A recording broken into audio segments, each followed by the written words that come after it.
Good evening. Good evening. What's up? Let's try that one more time. Good evening, everyone. Good evening. Welcome to tonight's event. I want to thank you all for being here. I know you all have extremely busy schedules, and you could have easily been anywhere else tonight, but I commend you for being here. And I'll guarantee you one thing, it'll be worth your time. Before we get going, I have a couple questions I want to ask you. First, by show of hands, how many of you are passionate about something? Passionate audience tonight. Passionate audience. Next, how many of you have a friend who is passionate about something? Passionate friends. Lastly, how many of you know somebody who in the last week went above and beyond to do something that they love? Welcome to Ideas in Action, and that is what tonight is all about. We have 6 amazing speakers who have been preparing for the last week with one thing in mind, and that is to inspire each and every one of you to do what you love right now. Before we get going, I have a quick announcement. We ask that you please keep on your cell phones during tonight's performance. Any form of social media, such as Facebook, Twitter, or Instagram, is strongly encouraged. If you do fail to keep on your phones during any point in time, they may be confiscated and given to someone who will tweet furiously what's going on. You've been warned. Here at Occidental, we have a culture of ideas in action. Every day, students, in addition to getting a phenomenal education, participating in sports on all levels, and belonging to multiple clubs and organizations, take time out of their schedule to do what they love.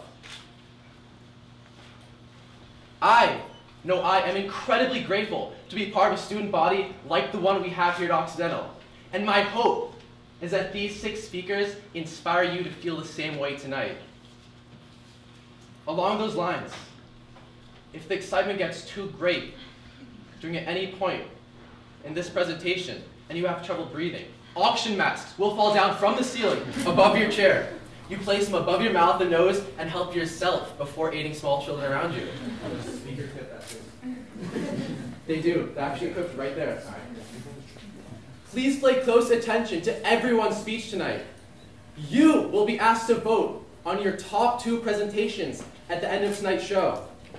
You will be asked to vote based on A, inspiration level, and B, the overall quality of their presentation. What do they win? First place will have a choice between 2 tickets to see the Yeezus Tour featuring Kendrick Lamar and Kanye West, or 2 tickets to a Los Angeles Lakers game. How excited are all of you tonight?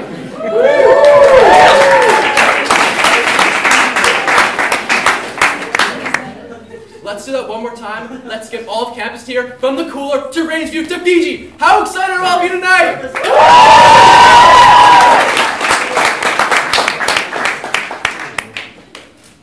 That being said, sit back, relax, and get ready for our first speaker, Ian Mariani.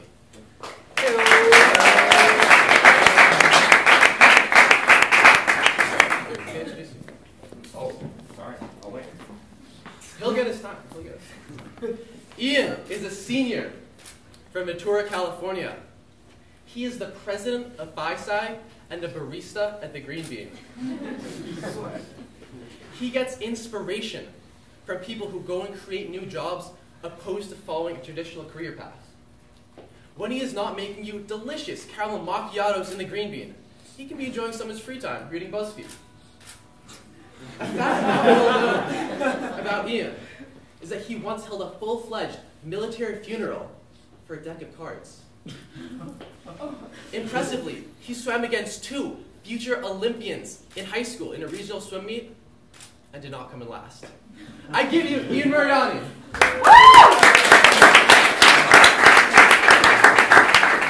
Thank you. As you said, my name is Ian Mariani, and tonight I'd like to talk to you about my experience with a term that's emerging in multiple fields. Oh, that's intimidating. Called virtual diplomacy. But first of all, thank you to the Ideas in Action team and to everyone supporting Oxypreneurship. It's one of the best organizations I've seen on campus in the last 4 years, and I'm excited to see where it goes from here. So in order to tell you about this term, I have to tell you a story, and that takes us back 2 years to finals week 2011. My friend Zach and I had just finished our Arabic 101 final, and we were camped out in the Nuka Media Suite, leaving for only cooler fries and green bean coffee, trying to complete a term paper in one night. Around 1 a.m., we realized with only a third of the paper done, it wasn't going to happen, so we'd have to pull an all-nighter. At 3 a.m., we took turns running laps around the office trying to keep each other awake, and at one point we had a short, though epic, push-up contest. I think I have a video of that. Yeah. He's at the UN, so he can't defend himself. I definitely won. So around 4 a.m., I told Zach in the plainest terms I could, sorry dude, I gotta go to work. But I didn't move. I put in my headphones and opened Skype. And I began my instantaneous journey to my workplace. But where was I going? I was going to the attached classroom at the American Embassy in Baku, Azerbaijan, about 7,000 miles away from that little room in Nuka. I was going to talk to kids ages 10 to 18 about literally anything. But why was I doing this? That was my job, as was given to me by the Virtual Student Foreign Service, an online-only internship program through the State Department. I Skyped into Baku twice a week at 4 in the morning, serving as a cultural ambassador for the program. I was one of a few hundred interns around the world working for the State Department in their first year of posts. The Virtual Student Foreign Service was announced by Secretary of State Hillary Clinton in 2009 at the NYU commencement address.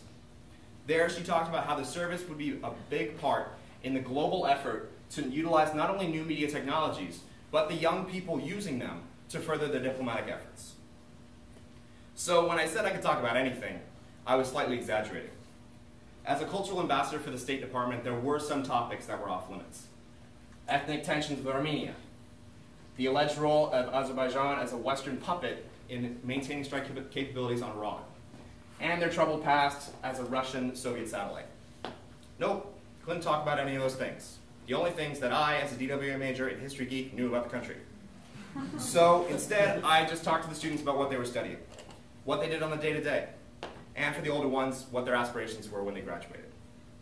And they asked me similar questions, like, is Southern California really like Baywatch? But also more nitpicky inquiries into my grammar or vocabulary. So that brings me back to where I was in the story, talking to students literally around the globe about everything under the sun, almost everything. But it was that Tuesday night, December 2011, where I truly realized how remarkable this program was, and how it could change the world. About 15 minutes into my session of a group of about 20 students, suddenly the camera went black. And I thought, as it was prone to do, the internet got given up. But, in fact, it was a piece of black fabric. A t-shirt, in fact. Worn by a 12-year-old boy who soon came away from the camera to reveal that it was a man swinging a guitar over his head intending to smash it. It was an image I'd seen many a time in my friend's garage. It was the cover of the 1979 album London Calling by The Clash. I naturally asked him about the shirt, and in impeccable English, he said that Joe Strummer, the man who wrote that album, was his hero, how London Calling had changed his life, and how every punk song he had listened to after that, which were a lot, had London Calling to thank. And I was blown away. This kid was literally worlds away from London. And while he might not have understood exactly what Strummer was thinking about, I don't know, any of us do, the themes of London Calling held true. Ethnic tension, social displacement, unemployment, poverty, all these things that this 12-year-old understood just as good as any American or Londoner might. For me now, virtual diplomacy suddenly wasn't some side project. It had the potential to be the next big project.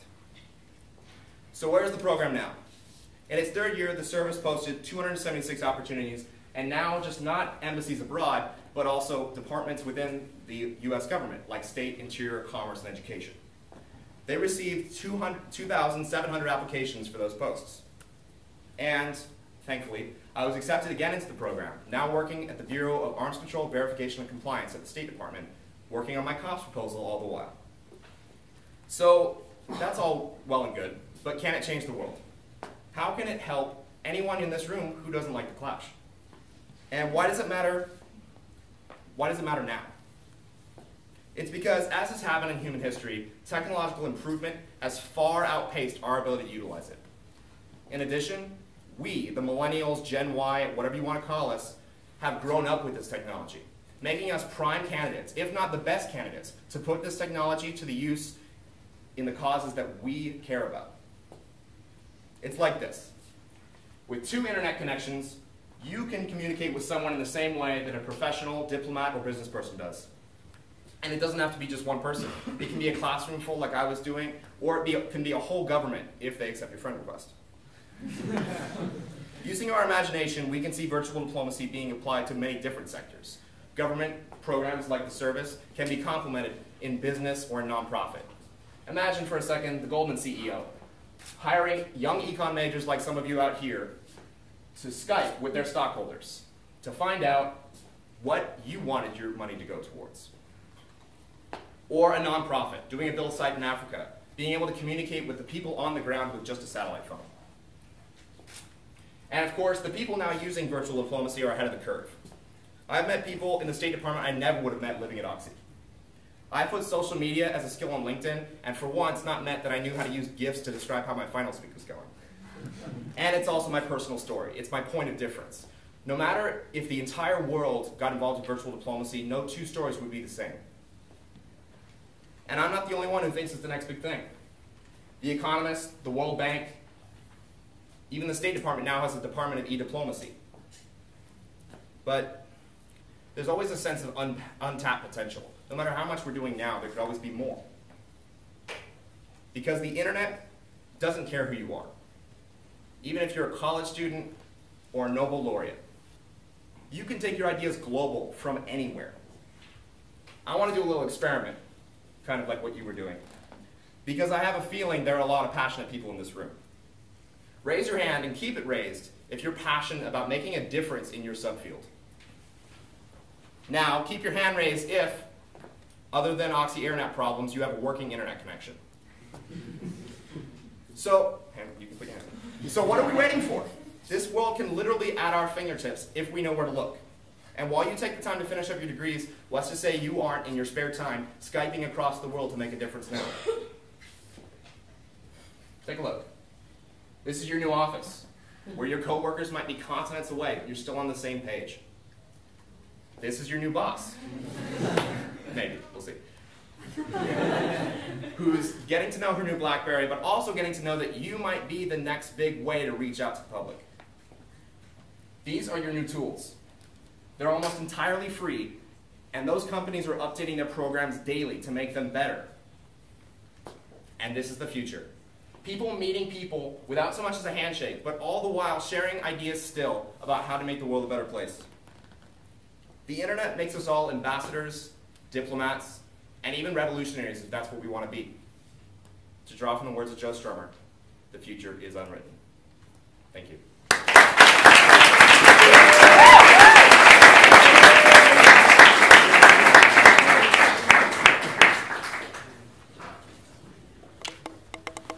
Thank you, Ian. Thank you. Next up, we have Brandy Tebow, a junior politics major who grew up between Boulder, Colorado, and Pennsylvania. Brandy recently returned from the Malaysia trip, a global summit for entrepreneurs. Brandy is an animal lover and an outdoors enthusiast. Brandy was once on the cover for an animal rights magazine. In her free time, Brandy enjoys water skiing and memorizing raps. I give you Brandy Tebow.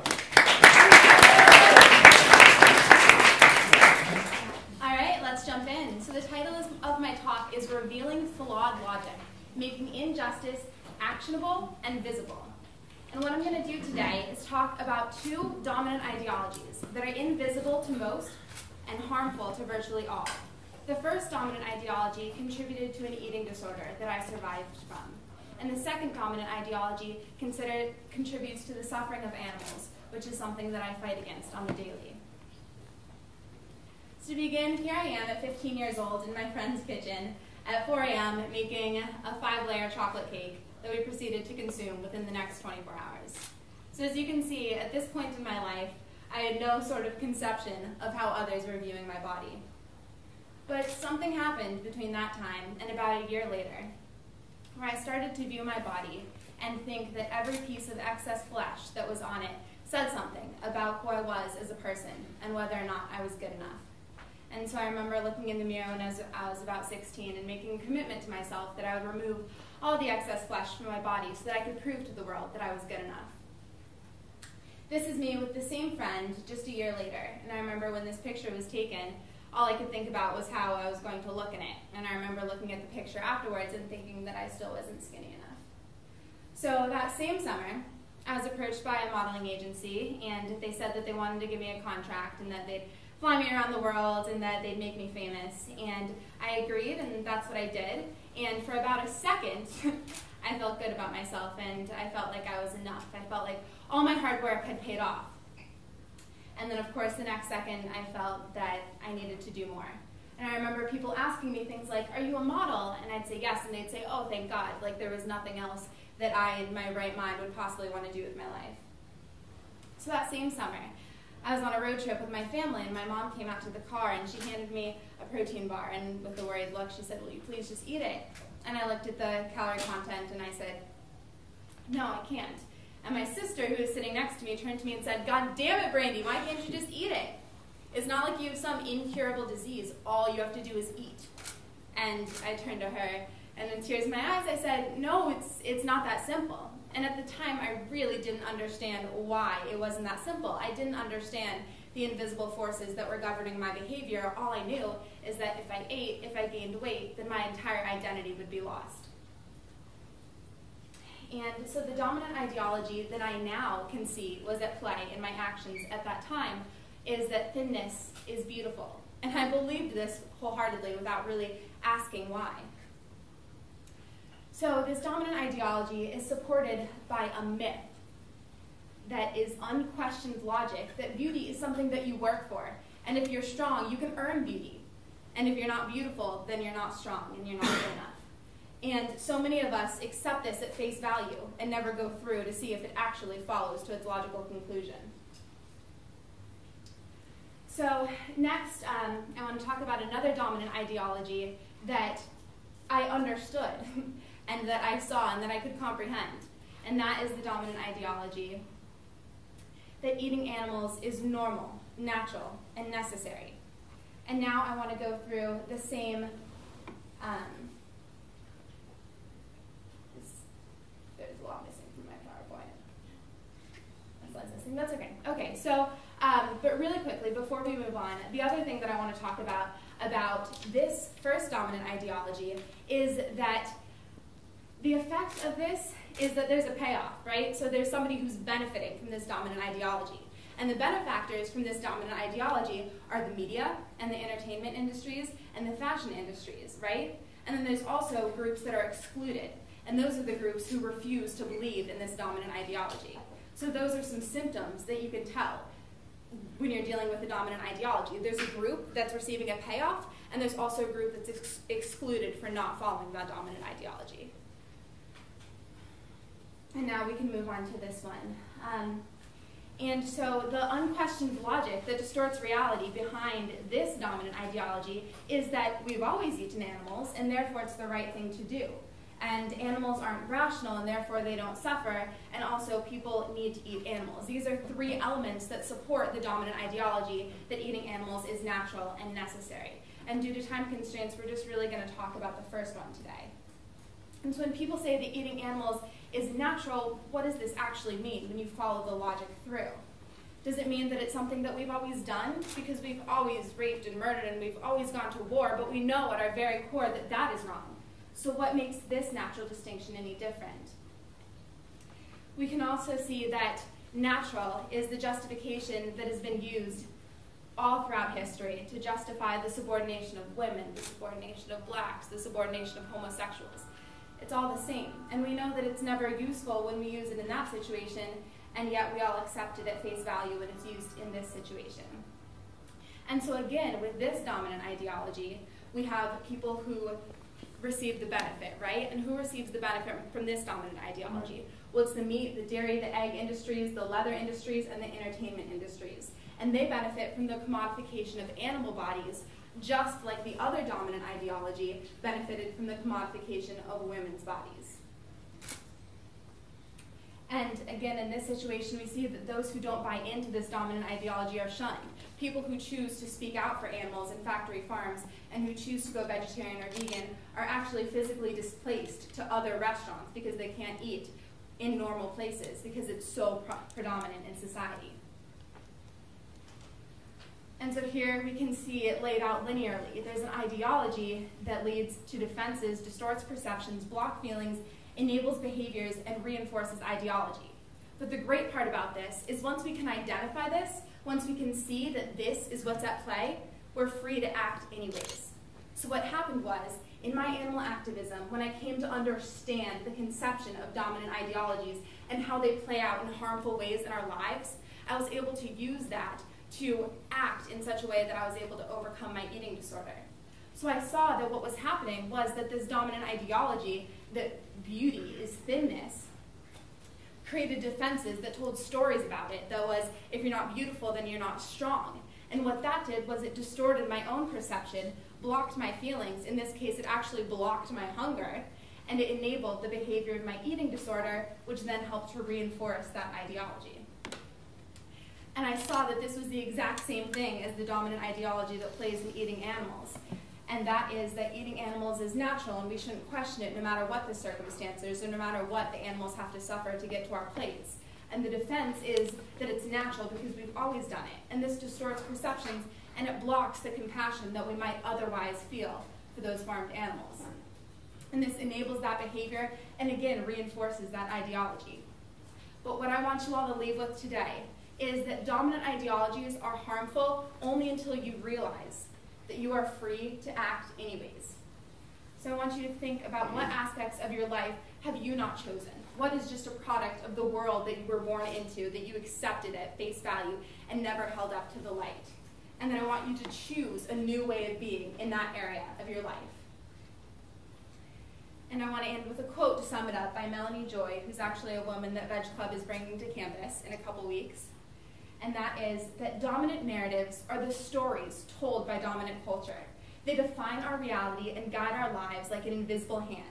Such narratives are fictions constructed to delude people into supporting the dominant way of life, even though that way of life runs counter to what they would otherwise support, and to silence the voices of people who seek to tell the truth.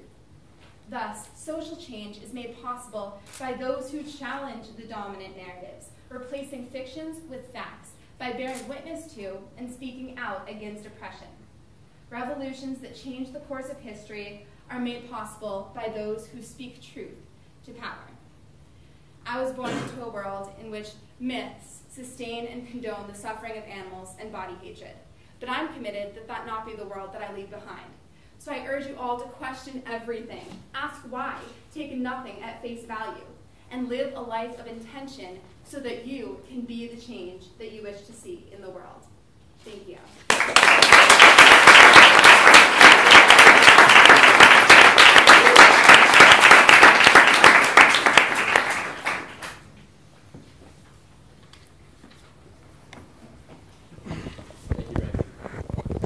Next up, we have Will Westwater, a sophomore theater major. When Will is not swimming in the pool or singing for the Glee Club, he can be found writing all things geek for the Occidental Nerd's Eye View. He would love for you to know that you can follow him at Weekly West for all your video game needs. Otherwise known as Iron Man or Tony Stark, I give you Will Westwater. I appreciate it. So, I'm Will Westwater. You can turn that around until I have 2 minutes, please. It's stressful. And I have a lot of passions. I do a lot of different stuff, and it's very fun. But what he started with was I'm a theater major. And I have no idea what I'm going to do with that exactly. So anyway, you know, people always say, so what are you going to do with that theater major? What are you going to do with it? About 50% of me wants to smack that person. And about 50% of me wants to also say, well, you're kind of right. What should we do with some of these liberal arts majors that we get? Because quite honestly, I have no idea how we're going to stumble into all the things that we want to do in our life. But I'm a big fan of video games, and I do all these different things. I do, you know, I do Glee, swimming, theater, writing for the weekly, all those things, and hosting the Go show on Catalyst, that it all kind of culminates with my love of video games. So maybe I do have a plan. All right. Anywho, so let me give you guys a background. I want to be a video game journalist. All right, that is a really weird job to a lot of people. People might think, what does that even mean? So let me just really quickly explain the state of video games right now. Basically, right now we have games like Call of Duty Black Ops, which in its release, I think about a year ago, it sold 5.6 million units in the first 24 hours. That's the biggest entertainment release ever. That means that any sort of books, movies, any of that other entertainment stuff, it beat it. So video games are here to stay, guys. We also have Grand Theft Auto 5, whether you like it or not, it made $1 billion in 3 days. A little over $1 billion, actually, which beat the Avengers by about 10 days. So, again, they are here to stay. And right now with things like YouTube, Twitch TV, Revision 3, tons of gaming websites, it's very, very popular to have people like, I don't watch Breaking Bad, I probably will, but the people, the people who do that, while they're doing that, I usually end up just watching shows on YouTube about video games, or on Revision 3 about video games. That's the way I fill my time. So basically we have, all those different things, and that's one of the things I want to get into, is that video game journalism is talking about video games, about your opinion, on either YouTube or through a different website, or writing about it, any of those kind of things. So how do I want to get into that? With this theater major and all these crazy backgrounds that I have, I had to get a little bit of a jump start to get to do it. So the first person who gave me some words of wisdom would probably be my mom, who was the one who said, the point of education, and you can really hone this in on liberal arts education, is to find the one thing that you love, because we have such a wide berth of all these different core requirements and classes that we don't think we really need to take for our major. But then you might find something really cool that might change your entire perception about what you want to do with your life. You find that, and then you run with it. So that's the point of education. That's what my mom told me, and so that kind of got bounced around, and I met Max Scoville, this guy, not these two. But no, he worked for Revision 3 television, internet television, and he had a job that I've always wanted. And I met him in San Francisco the fall break of my first year. And, you say, well, Max, how did you get a job in this industry? Like, that's all I want to do. And he said, well, you just got to do things. You just got to write stuff. You have to put videos on the internet. You have to just put content out there and just not be afraid to be judged or what kind of quality it might be. Just keep putting stuff out there and keep putting your heart and soul into it and see what happens, because someone might pay you for it. So that's what he told me, but I didn't really listen. Quite honestly, my first year here, I didn't do anything that really progressed me, other than playing a lot of video games, into that profession. Until I met this guy, laser point. Ah, there we go. Look at that, like a lightsaber. So anyway, we have Craig Pickrell, who I met over the summer at CrossFit Eagle Rock, and he actually works for Machinima, which is a channel on YouTube that actually is the premier, like the lead in content for video gamers. So they publish their own video content, their own shows, and they have different directors that work with them, and they do also a lot of video game journalism, reviews, news, all those kind of things. They get over 1 billion video views per month, and he makes a living working for that whole team. So this is a cartoon land where people are getting paid for all these kind of things, which is crazy. But anyway, so he told me that, I remember, he came in one day with a Machinima t-shirt to CrossFit Eagle Rock, and I was like, you work for Machinima? And he goes, yeah, you watch our videos? Do I watch your videos? So then that kick-started this whole conversation about, well, so what do you want to do, Will? And I said, well, I want to be in front of a camera talking about video games, and I want to get paid for it. And he looked me in the eye and he said, you can do 2 of those things right now. And that kind of got me thinking. And this was, in maybe July. And I was like, okay. So now I've had 2 people tell me that I need to just start doing stuff. And it took me 2 people to get there. But I started doing some stuff. Whoops, okay, not there yet. So here's what I'm doing about it. Here's the way I'm chasing my dream. So I write for the weekly. I wrote about Grand Theft Auto 5 a couple weeks ago, and I now have about 6 articles out and more are coming, and that's very exciting. It's a weekly thing. You guys should read it. But anyway, so I have my portfolio up here, which you can expand on, and I hope that by the end of my senior year, I'll have about 70 to 80 articles that I can be like, here, take it, and please pay me. So there's that. There's also little things like these shoots. We actually did a shoot this Sunday. There's Craig right there. And we shot a little action short. I mean, little things like that, doing production assistant at Machinima and with Bloomberg Television, going to E3, and there's me with Jack Trenton, the Sony CEO, with a PS4 in the foreground, so pretty exciting. So anyway, and then, with the Xbox One, and, some of us all at Machinima. So I'm kind of taking my steps. I'm doing what I can to get to this crazy cartoon land that I really want to go to. So then we also have people like Mike Cosimano, right there, who, guys, he's the editor-in-chief of his own video game website. That's amazing. Like, he's a first year, and I'm now going, can I write for you? So when the weekly's on hiatus, I'll, hopefully put up some content with this guy, but he puts stuff up on this website, puts himself out there in podcasts and other, like, video game reviews and all that stuff, because he just wants to do it, because I'm assuming that's what you want to do, correct? Oh, yeah, exactly. So he's taking the steps. We have so many cool people like that who are just taking the steps to what they want to do. It's incredible. And you can really cultivate that at Oxy. Now that's not the point of my talk, not to be like, you can do it all at Oxy. But my point is, there are so many resources that I had no idea were here my first year.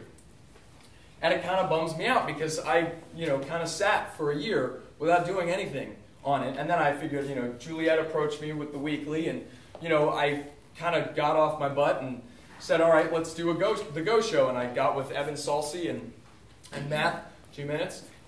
So anyway, so we're, I'm doing stuff. And I'm super excited. And the fact is that Oxy gives me the opportunity to put that stuff out in somewhat of a professional manner. Very professional, the weekly. The Go Show, I don't know about, but we're working on that. But the point is, I'm doing stuff. And that's what Max Scoville said. And that's exactly what Craig Pickrell said. So I guess my message to you is to get out there and do it. I mean, it took me 2 people to finally get off my ass and start doing something about my dream. So let me be the first person to tell you. Act now before, you have to hear the second. Thank you.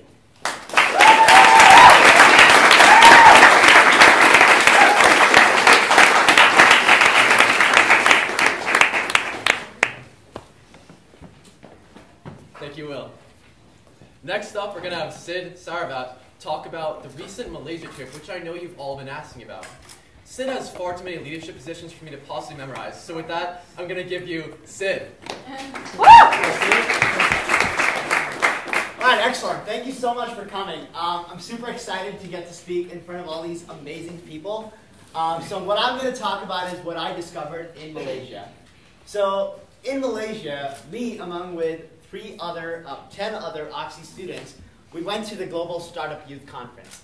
Now, what was the Global Startup Youth?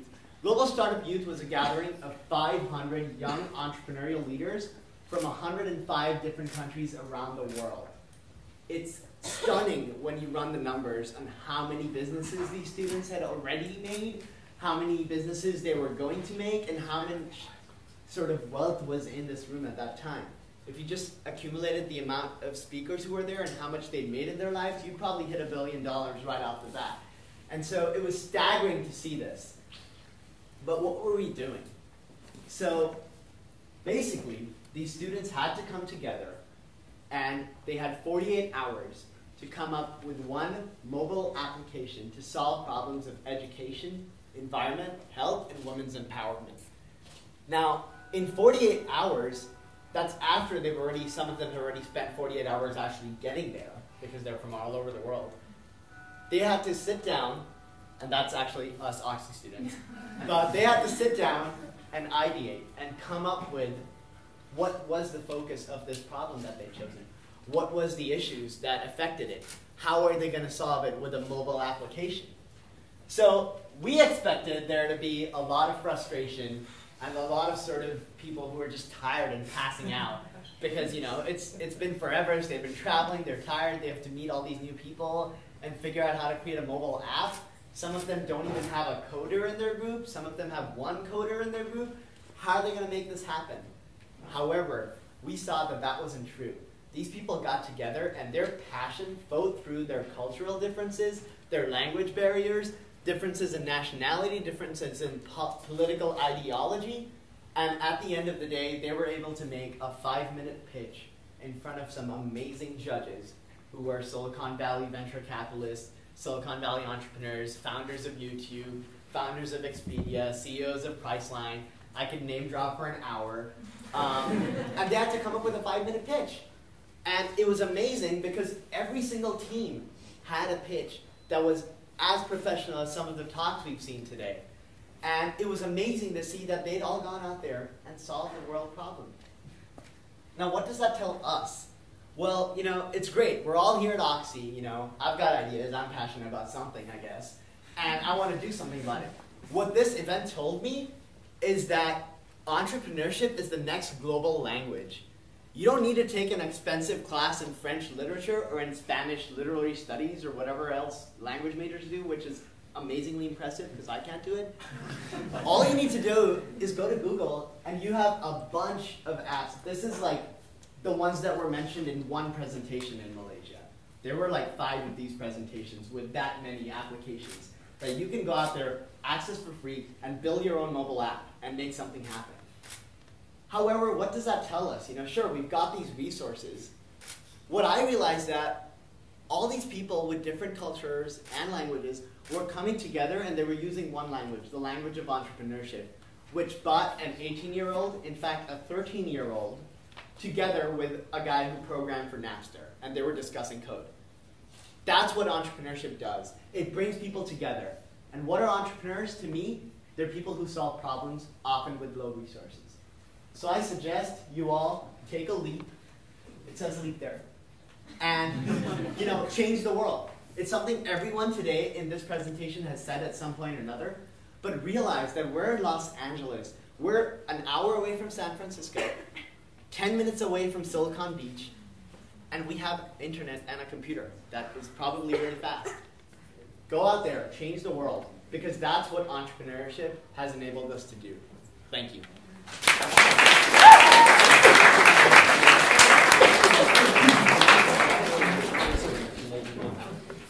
Three amazing presentations, and 3 more to come.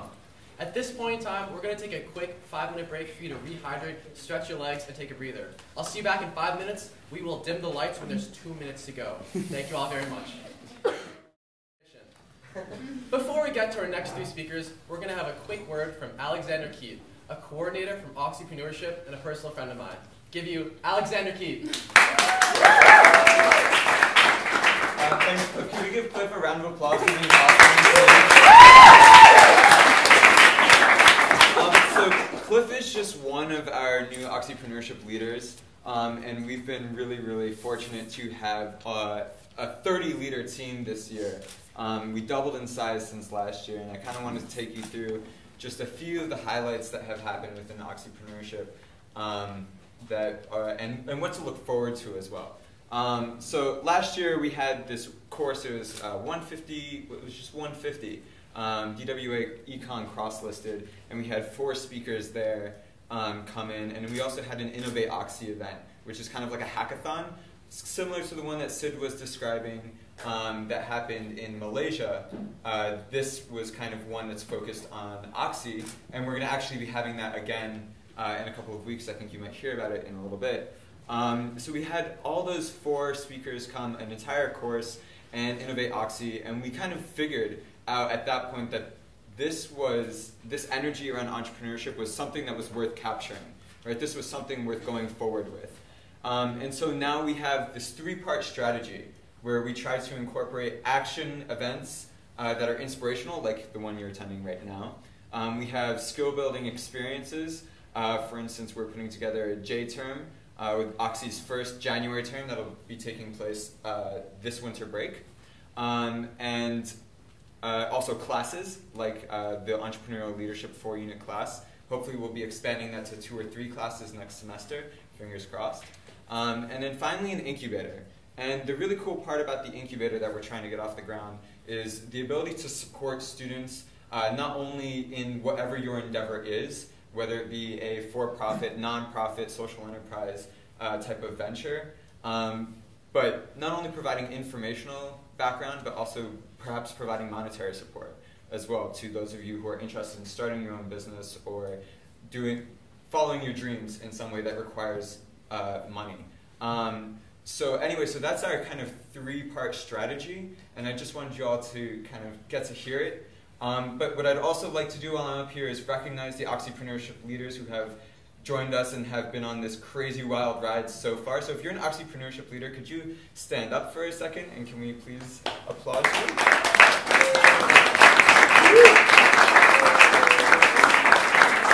Thank you very much.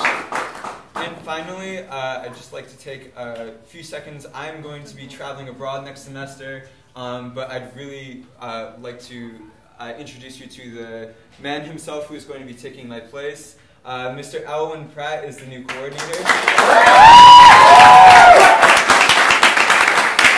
And I'm incredibly excited for what he is going to bring and the rest of the team is going to bring in the future. So without further ado, thank you, Cliff. Thanks, Alex. Exciting stuff, exciting stuff.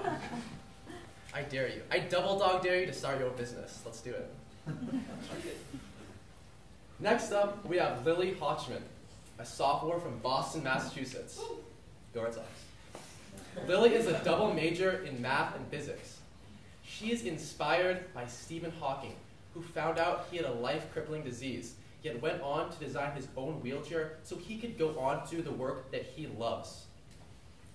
Lily is also inspired by Ender from the Ender's Game to excel at absolutely everything. In high school, she had the nickname White Lightning because of her speed. She played all boys sports, including football, track and field, and ice hockey. Notably, last week, Lily baked her first pie, which happened to be, you guessed it, strawberry rhubarb. I give you Lily Hawkman.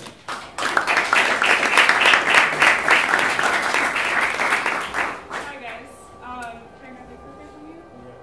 Thank you. Okay. Well, I have a presentation, I promise. Okay. Well, I'll just start by saying I've always been kind of weird. I wanted to play boys sports. My favorite color was orange. I hated the color pink. I never dressed up like a princess for Halloween. I dressed up like football players and baseball players and thought they were the coolest things ever. So, do you want to, can we get this up, or is that? Oh, okay. Just don't sweat. We'll just get this fixed for you. Okay, cool. So, anyways, I went to a high school with 2,000 students, so it was just as big as, or a little bit smaller than here. And everybody was, it's sort of like a dog-eat-dog place. You try and, best everybody to get into the AP classes, and if you can't do that, you go somewhere else. And fortunately, we have MIT and Harvard in our backyard, and so kids will literally go to Harvard for a class because they don't feel challenged enough at our high school. So, do you want us to do this when we have a presentation? When you have this in your background? Yeah, I mean, like, I can keep going. It's up to you guys. Yeah. Okay, pause. Sorry about that. Technology, unbelievable. Yay. Almost as bad as my internet in my dorm room, but that's good. That's all. That's all.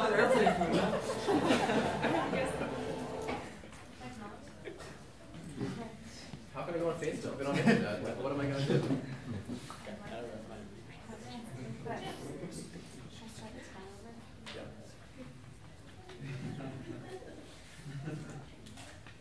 I can project just to warm up. Yeah, go guys. Tell Joe. Go. Okay. How many entrepreneurs does it take to fix a projector? I'll tell you how many. It takes not one, not two. It takes a community. It takes a community like the one we have here at Occidental. When we see a challenge, we think we're down. We think the projector is down, the lights are off, and it's time to go to sleep. But no! I tell you no. I tell you, we will reheat that projector. And we will warm it up if it takes all of our body heat. We will do what it takes.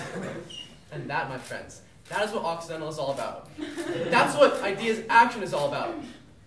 It's about doing what it takes to make it happen. It's happening. Talk about how much you hate pants. Don't you hate pants? It's a Simpsons. Woo! Okay.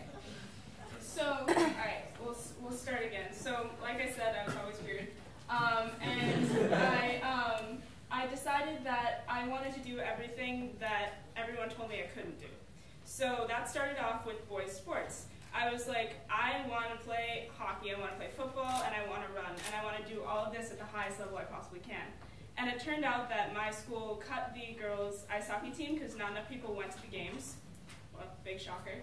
And then I found out that football, for Pee Wee, for example, people told me I couldn't play because I was a girl. So I just, went into my backyard and kicked footballs for hours on end, and then eventually made the team at my high school. So the title is Let's Play the Heart, and I'm going to tell you about how my weird, antics eventually got me to want to be a biomedical engineer. Okay. So my life goal, junior year of high school, NFL kicker. I know it's a little odd, but that's what I want to be. And it says current school is Stanford University. Let me explain that really quickly. Like I said, everyone wanted to get ahead of each other. Everyone wanted to do the best they possibly could. And so what I did, instead of waiting around to get into the classes that were already full, I applied to Stanford. I wanted to see if I could take college classes, do it at the highest level possible, and then have my high school accept the credits. And shockingly, they said that it was okay. So I went to Stanford. And my intended major at this point was math because that's what everybody said that the most challenging major was going to be math. So again, being weird, I wanted to challenge myself as much as I could, and I decided to be a math major. So I showed up at Stanford pretending to be a freshman. I didn't want to tell people I was in high school because then obviously people wouldn't want to hang out with me. So then I went to my first math class and found out that the entire offensive line of the Stanford football team was in my class. And not only were they in my class, they sat in the front row. So every single shoulder was next to each other. And if you can imagine, you can't see over 6'4", 300-pound guys. So the room like this was not sloped. All the football players were in the front row, and everybody else had to sit all the way in the back because you're not going to see all these people. So I decided one day to try and, muscle my way through and take one of their seats. And, being me and not being 300 pounds, 6'4" linebacker, I had a little trouble with this, but I eventually got there early enough that I stole one of the seats. And that seat happened to belong to the quarterback of the football team, who people were not so psyched that I took his spot. And so these big linebackers were like, who's this chick? Why is she taking Andrew's spot? It's not cool. So I got a little bit of, I got some crap from them, but I, held my ground, just kept the seat, and then eventually found out that this guy was pretty good at football. So he actually, he asked me if, what I wanted to do with my life. I was like, I want to be an NFL kicker. And he was like, all right, let's go out to the field. Let's see how you can do. So this is me, and he took a picture of my kick and was like, I don't think this is gonna happen. I don't think you're gonna make it to the NFL, but you just keep trying, just keep working. So feeling crushed because one of the eminent football players told me that I will not be in the NFL, I went back to high school next year, senior year, and decided that I was going to be something just as challenging as being an NFL kicker, being a heart surgeon. And I wanted to do something that was as hard as I could possibly find. I wanted to do the hardest job ever, and I figured, cradling people's lives in your hands every day was going to be a little difficult. So I asked, because Harvard was in our backyard, I asked one of my doctor friends to intern with them. And this is actually, I took this picture during surgery. And I was, just on the sidelines, but I was also, behind my mask, completely grimacing. Like, if anyone had seen me, they would have asked me to leave because I was very close to throwing up. It was not a good experience. I apparently can't handle blood, so heart surgeon was not in my future. So again, I changed my intended major to physics because of this man right here. this is, just so you know, not what he wears on the daily. He would come into class and introduce new topics in the weirdest, wackiest way possible. He would have theme music in the background, and he would have a new, costume on. So this particular lesson, he came into the song White and Nerdy, sort of like walked into the room, and then, had all of his patches everywhere, and decided to teach us about 2D vectors. So he pulled out a Nerf gun, shot down a stuffed monkey from the ceiling, and said, all right, let's figure out how this works. I was immediately in love, wanted to do physics. That's what I decided that I was going to stick with. So then I came here. I decided physics was something I wanted to do, but I didn't totally want to give up on the heart surgeon idea, because I wanted to be in medicine, kind of, but I can't do blood, so how is that going to work? And I changed my major to be both math and physics, incorporating both. And then I decided I wanted to sort of research this heart surgeon without actually doing surgery idea. So I called this guy. He is a professor at Harvard University, and he is head of the biomedical engineering program, where they build hearts. And so in every single day, what he does, he goes into work. He has the coolest job ever. He gets to actually take stem cells from someone who needs help, and will grow those stem cells onto a framework into a heart, and he will build an actual working human heart. And he has built 4 of them. And there are 4 healthy people walking around who would have otherwise not been walking around or probably alive. So I decided that this is what I want to be. I want to build hearts. I want to do this. So I asked him, can I be in your lab? And he said yes. I have absolutely no experience building a heart. I mean, what am I doing? But he said that he would teach me everything. So, all right, let's see how this works. All right. So this is a heart that we built this summer. And right next to that really sort of ugly stock photo of scientists, this is actually what we did. And this actually only took 8 weeks to happen. I know it's kind of weird that that's a real heart, but it beats, it works, and now it's in a person. So this kind of weird massive gray stuff, that's what it looks like when a heart is being grown. Those are stem cells that are congealing onto an actual framework that we built, which kind of looks a little gross, but I think it's the coolest thing ever. And I also haven't totally given up on my dream of being an NFL player. And that's it. Thank you.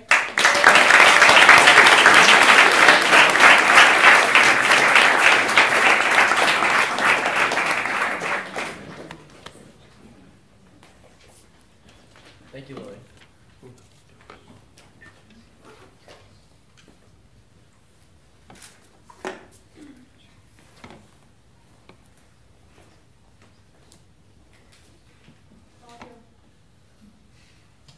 Next up, we have Trace Larrabee. Trace Larrabee is from North Carolina. He is the junior class senator, and he is the president and co-founder of the Occidental Law Review. Trace gets inspiration from his family. In 5th grade, he was voted most artistic. And in 12th grade, he was voted most outgoing and best all around. In his free time, Trace enjoys going to improvisational workshops. I give you Trace Larrabee.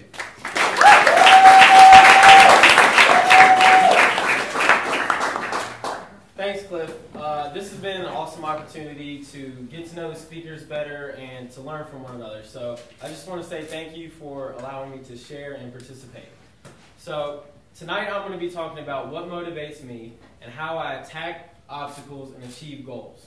I've got this football with me because in a way it represents what motivates me, and I can also toss it at you if you're not paying attention. So my family is very, very competitive, and it's probably because we all played sports. In fact, my dad, both my granddads, my uncle, and my little brother, they all played college football. I played college basketball my freshman year before I transferred here. My youngest brother, he's a first-team all-state soccer player, and he's already won a state championship. My sister, don't anybody tell her this, she's the youngest, but she's probably the best athlete in the family. She started on every varsity team her 8th grade year. She'd probably be best friends with Lily. So anyway, as you can imagine, our house is just super, super competitive. We're always trying to make a competition out of everything. Even silly things like who can eat the fastest, who can read the most, or who's the best dancer. Even though that's not much of a competition, I pretty much have that one down. But we're always trying to outdo each other in everything.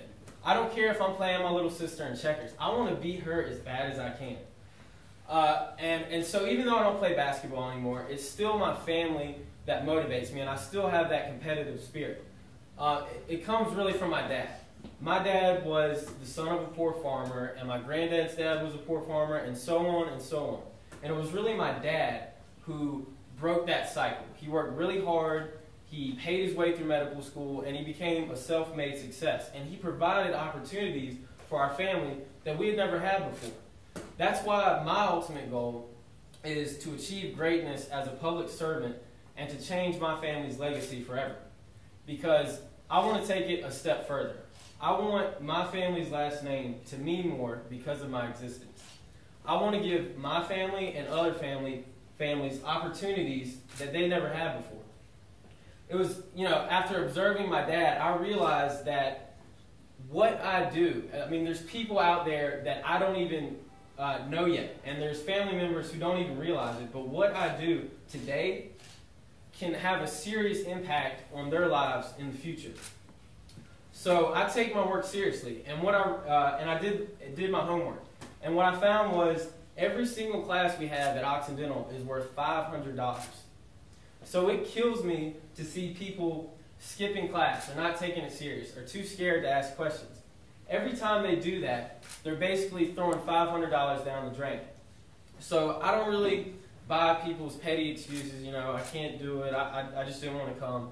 Like Will said, we have so many resources. We have tutors, we have office hours, we have each other. The list goes on and on and on. So if you are failing, it's really your fault. It's on you. And I'm telling you tonight, if you want to achieve greatness, and if you're tired of the results you're seeing right now, you need to become more insane. Now, not insane in the literal sense, though some people might think you're crazy. Insane in this acronym that I've developed as I've observed and read about people who have achieved greatness. So the first one is intensity. Now, there's a lot of things in life you can't control, but you can always control how hard you work. It doesn't matter how much bigger your competition is, how much smarter they are, if they're more popular, you can always outwork them. So, but you have to put in the extra effort and the extra time. And just showing up to class or practice is not enough. I'll give you an example. My freshman year, I wanted to be the best conditioned player on my basketball team. So after conditioning practice, we'd already run 5 miles, done sprints, everything you can think of. I would hop in our pool and I would tread water for 30 minutes. Because what I realized was, if I'm just showing up and going to the same conditioning practice that everybody else is going to, I was never going to gain an advantage. I was only going to progress as they progress. So if you want to gain an advantage, you got to put in the extra effort and be intense. So the next one is not accepting the norm. Now, I was not the tallest basketball player in the world, as you can imagine. But I loved when people told me I couldn't do something. It just made me want to do it more. Like Lily, if you tell me I'm not going to do it, that's exactly what I'm going to do. So you can't accept the norm. You can't listen to them. And I can promise you this. If I was a little bit taller, it wouldn't have made a difference. In fact, being shorter actually made me a better basketball player because it gave me a why. It gave me something to prove. And because of that, I became a better basketball player. So take your disadvantage. Don't accept the norm. Don't listen to them. Use what they say and spin it and use it to your advantage. So the next one is sacrifice. Nelson Mandela, he's probably one of the greatest leaders of all time. He spent over 20 years in prison before he achieved his greatness and fulfilled his life's purpose. And we complain because we have too much work on the weekends. We can all do better than that. We all can learn from him. The more you're willing to sacrifice, the more you're going to be able to achieve. So remember Nelson Mandela next time you want to complain. The next one is attitude. attitude is probably the most underrated characteristic of success. Now, this might seem funny, but Will, you ready? When I wake up in the morning, and I promise I do this, it's silly, don't laugh, but I raise my hands up and I just start beating my chest. I'm like, woo! Let's go! Today is my day. I'm going to own this day. I will be great. And I just get so pumped up. And it changes my attitude. It changes my belief. I start thinking, yeah, I will be great. I will own this day. And what it does is it increases my productivity. So maybe that's silly, or you have a roommate and you don't want to wake them up. But find a way to change your attitude, and you'll increase your productivity. So the next one is never giving up. I think we've all had this inner conflict before where there's two competing voices. I like to think of it as, this big angel on my right side and this mean demon on my left side. And, maybe I'm sitting in a library, it's 2 a.m., and, I don't really get it. I've already read for like 5 hours. And, that demon starts talking to me, and he's like, look, Trace, you're tired, you don't get it, you tried, man, just go to sleep. But then it's the best feeling in the world when that, that angel, that big buff angel comes in and it's like, no, look, you've got your brothers counting on you. You got your dad, your mom, they didn't bust their backs to get you here to do this. And if you don't get this done, not only are you wasting money, but you're wasting opportunity and the future of the people you serve or your family members. So once you can conquer that inner conflict, you're going to be able to achieve more than you've ever thought was possible. And the last one is efficiency. So I'm going to finish it with bringing it back to sports because it's been so important with my family. If you are a point guard and you can go between your legs, do all that, but you can't dribble with your head up, you're not as valuable as someone who can't really dribble as good as you, but they have their head up. They can see and anticipate adversity. They can see opportunities and take advantage of it. So how does that translate?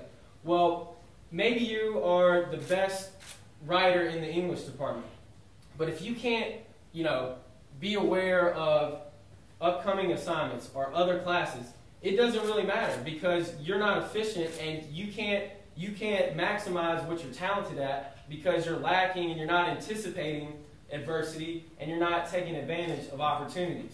So if there's one thing I could want you to take away from this, it's that take your work seriously because you are leaving a legacy, for better or worse. And if you want it to be for better, go insane. Thank you.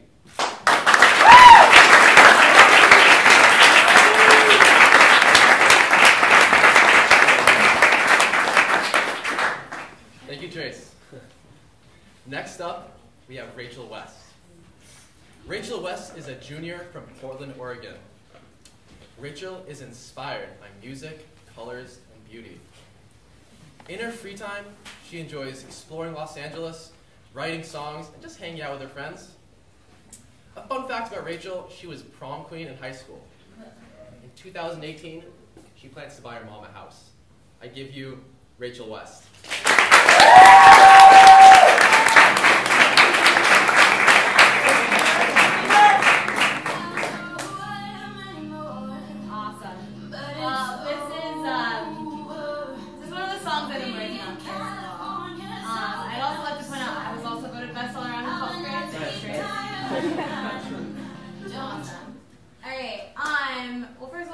So much for being here and for taking the time to come to this event. I'm so excited to be invited to speak.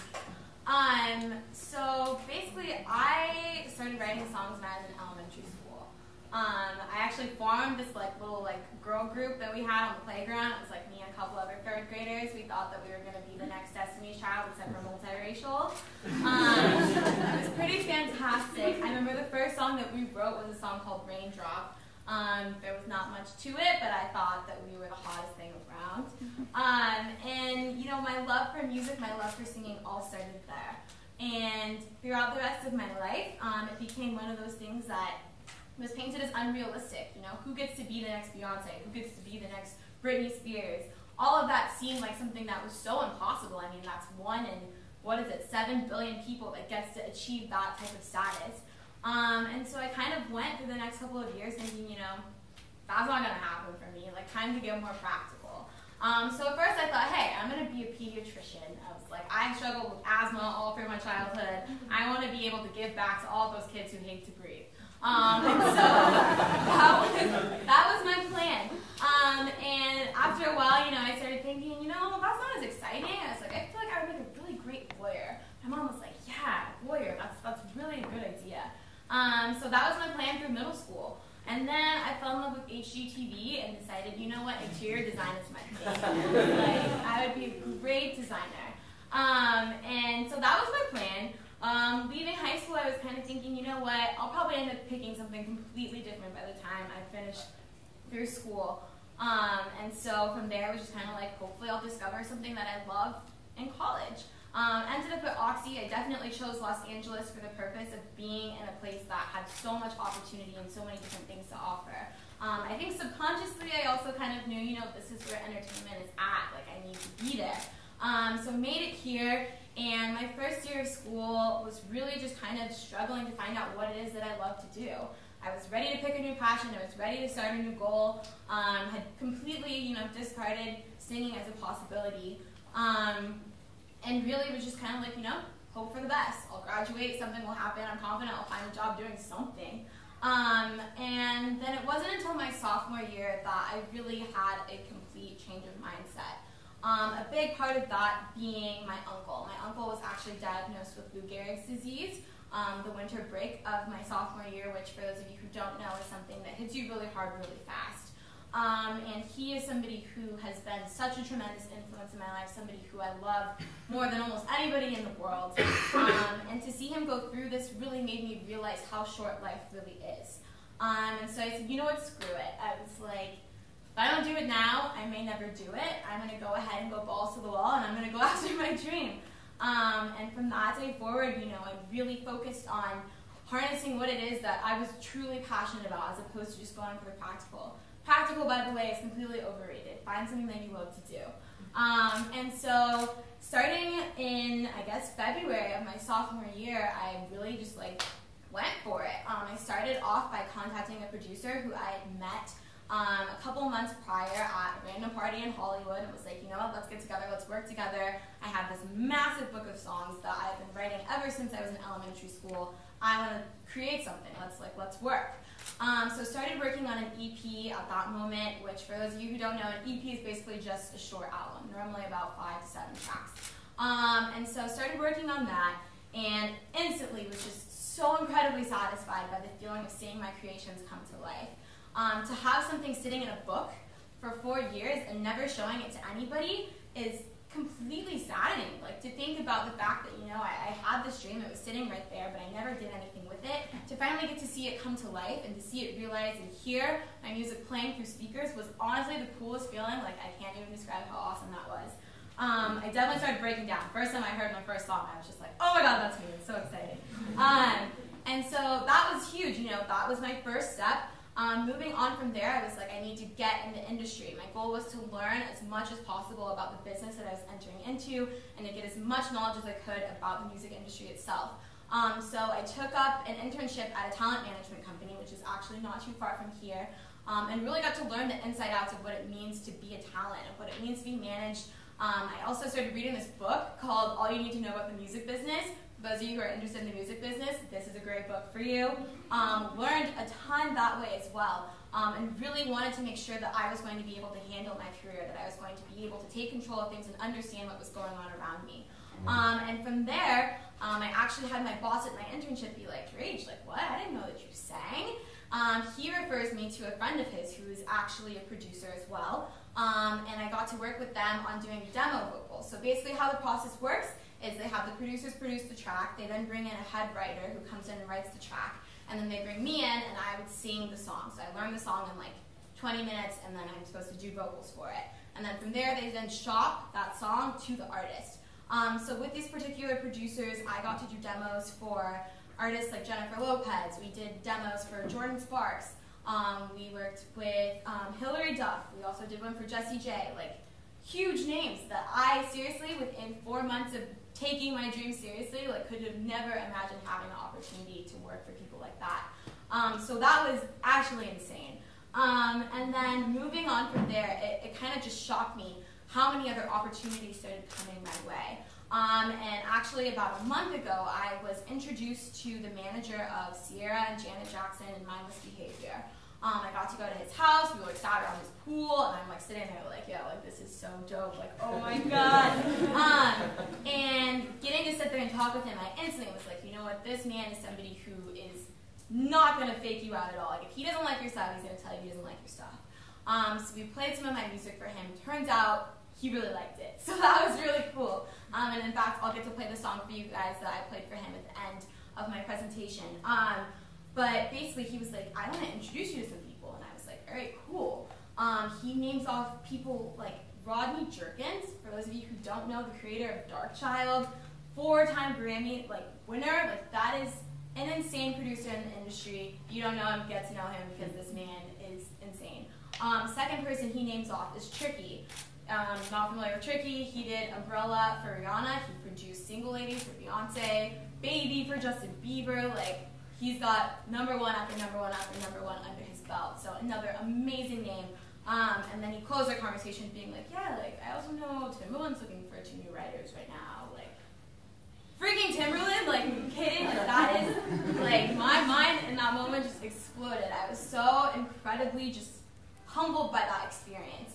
And one of the things I've really learned about the music industry is it's one that is very much stop and go. And so having to, you know, get really, really excited about something and then having to wait. So the dude that I ended up talking with, his name is Kenneth Greer, he was the manager, you know, sent my stuff over to these producers. Who knows when they'll actually contact me back or if they'll ever contact me back. But what I'm taking from that, you know, is the fact that he thought that my stuff was good enough to be shopped to those guys. He thought that I was a good enough artist to work with people of that caliber. And again, after only 7 months of being in this industry, like, to have an opportunity like that, like, is insane. And so again, it was the biggest affirmation of knowing that I was really in the right place and doing what it is that I think I was meant to do. And so that kind of brings us here to the present. As of right now, I'm continuing to work on my EP. I'm also continuing to write. I was actually in the studio about a week ago working with another producer on a track for Jessie J. All of it, I can tell you, is the most fulfilling experience for me. To really, you know, go from this little girl on the playground in 3rd grade thinking, oh yeah, I'm about to be the next Beyonce, to then going through a bunch of obstacles saying, okay, I can't be the next Beyonce, and then getting back to that point of literally just being like, you know what, I'm going to be whatever it is that I want to be, and I'm going to do what it is that I want to do just for the sake of achieving my dream. You know, it's one of those things, if you never do it, then you'll never know whether or not you can make it happen. And it has been the most incredible journey for me. I mean, again, still 7 months in. I cannot believe how many opportunities I've had, how many people I've gotten the chance to meet. And so if I'm going to leave anything with you, I guess my biggest lesson that I've learned through everything is to really put yourself in the place of opportunity. Setting yourself up for success has to do with allowing opportunities to come to you. You never know who you're going to meet. You're never going to know who somebody else knows. Or what type of things a certain situation will bring. So if you really just put yourself in that place, there's oftentimes a lot that can come your way.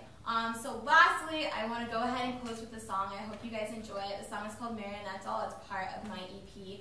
It's not completely finished, but I wanted you guys to be able to check it out. And thank you so much again for listening.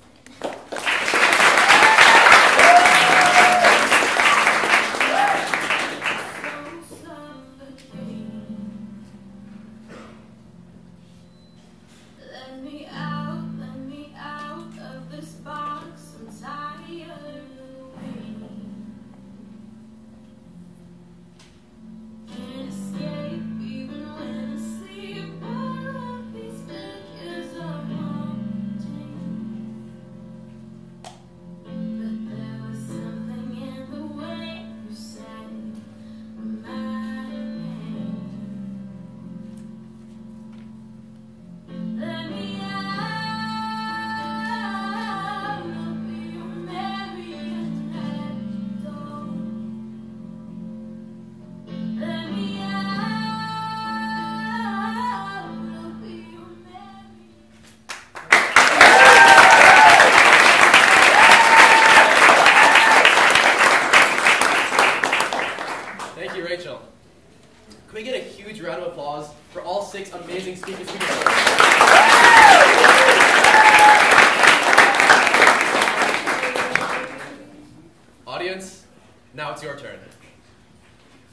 ask that you vote for your top 2 favorite speakers tonight. The voting criteria is A, who inspired you the most, and B, overall quality of their presentation. You will find pens conveniently located right below your seats.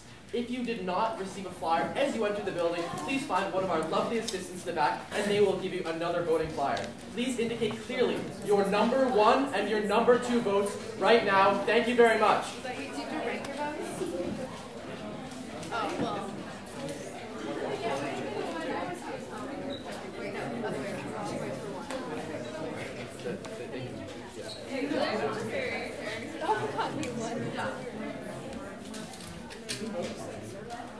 I can vote? Yeah. It's a democracy, haven't we?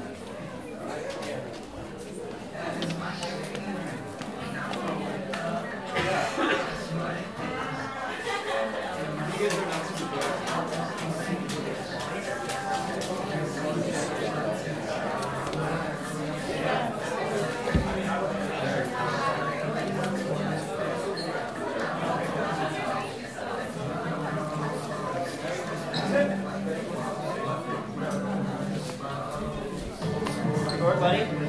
Hello. If only they knew how insane you were. No, of course.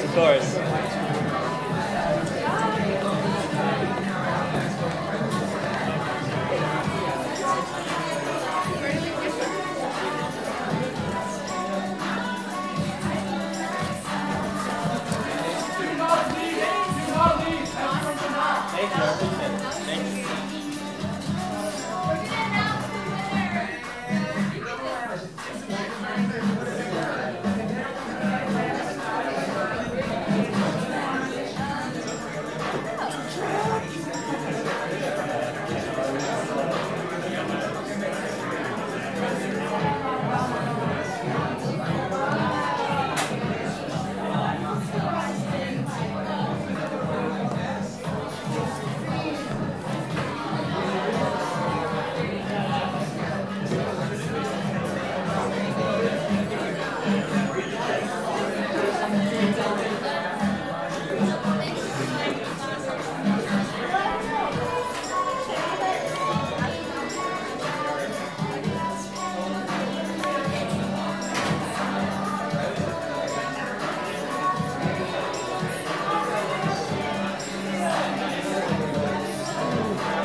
So inspiring. I have a question. For the Oxypreneurship graduate law review, so tomorrow I have a Oxypreneurship meeting at 12:15, but I really don't want to miss our meeting. Alright, I can manage. Just shoot me an email and Okay, so good.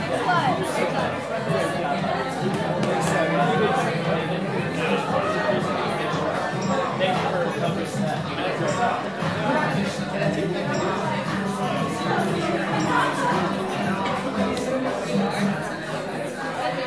Dude, did you get the thing figured out? No, it didn't.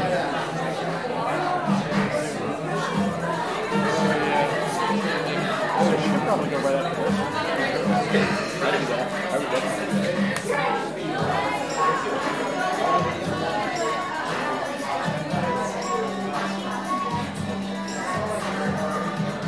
By the way, my fellow sushi guys, very impressed with the slide. Well, thank you, I appreciate it. No, it's sincere though. I mean, we got people, that's all it is. It's just like people fucking in like, yeah, I want to do it, so I'm going to do it, whatever. You know, it just sucks because right now we have other shit going on too, you know what I mean? Like, I know exactly what you're talking about. There's a lot of stuff we'd like to do. this guy keeps howling at me, so I have to keep changing it. And I'm doing fun with the most annoying fucker, so I'm going to poison him. So got him. Yeah. Hi. Hello, will everybody in the room just listen up for 1 second? Hi, first of all, thank you for staying. We're just going to have a couple words from different speakers for some important announcements, and we will get the results back to you tonight. So just take a seat, relax, and it'll be over in about 15 minutes. Thank you.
guys passed the test, you are the survivors, you win. Just kidding. Thanks for everyone who came to watch in the audience, and thank you everyone who spoke today. Can we get a huge round of applause for all the speakers?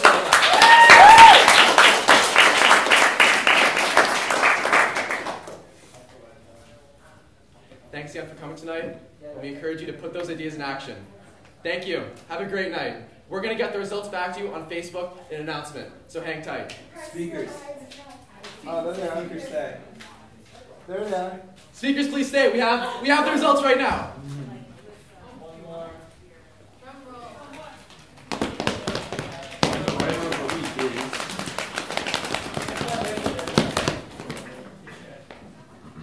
Are you going to play a drum roll on YouTube?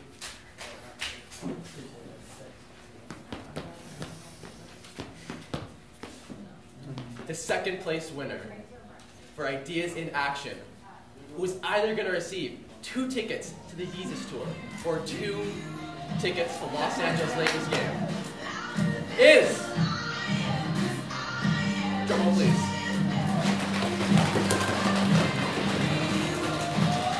Trace Larrabee.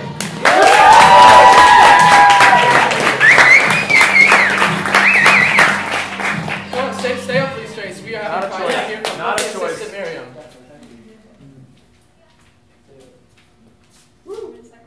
Yeah. Huge round of applause, everybody. Congratulations, Trace.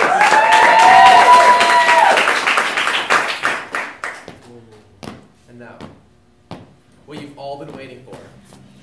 The first place winner for the 2013 Ideas in Action is, drum roll please,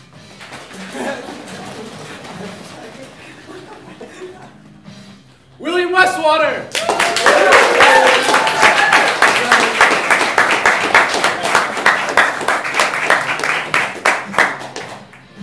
One huge round of applause for both of our victors. Now, we would like to invite every other amazing speaker tonight for your Tigers in Action prize for your amazing speech to the Occidental community. Please come up to the stage right now. All the other speakers. Wait a second. Our assistant Miriam will hand you your Tigers in Action prizes.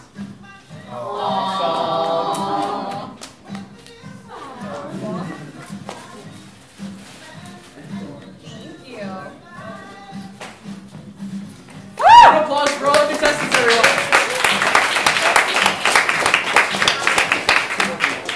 I want to thank you all for coming to Ideas in Action tonight, and I hope this gets everyone excited for the upcoming TEDx Occidental in the spring. Stay tuned for more information.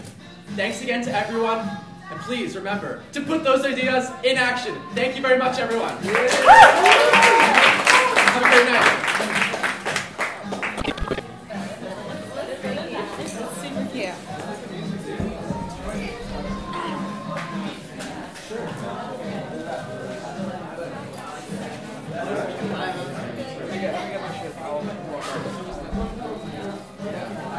By the way, I'm not the one to talk to. Elwin. Yeah. I just want to sound it off you. Just say that somebody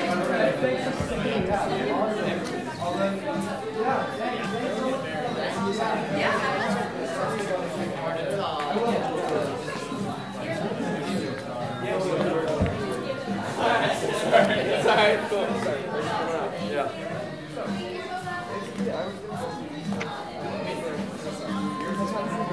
I'm gonna go Yeezus. Yeah. Oh, really? Well, whatever. There's more togas. It's true. But I'll just have to, it'll be maybe a little harder to find some. But that'll be nice. That's pretty cool, though. Yeah. I appreciate it. Yeah. Thanks, guys.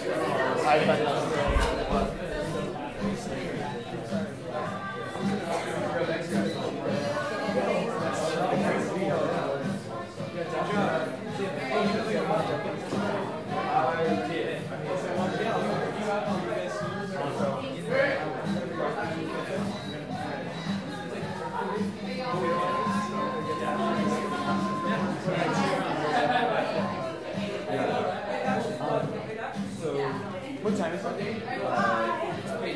Okay, cool. I got time.